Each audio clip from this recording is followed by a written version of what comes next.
In this short tutorial, I'm going to show you how to fix TikTok draft video problem. So all what you have to do, guys, is open the settings on your phone and then go to the apps manager. When you open the apps manager on this page, you will find all the apps as you can see.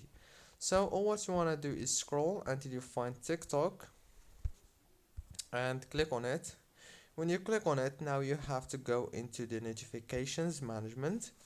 Disable the notifications and then enable them back again. Click on this for stop and then go to the storage or the internal storage. Click on clear data and click on delete. Go back, click on the power usage details here and then go to the power consumption alert and make sure that it's turned on like this.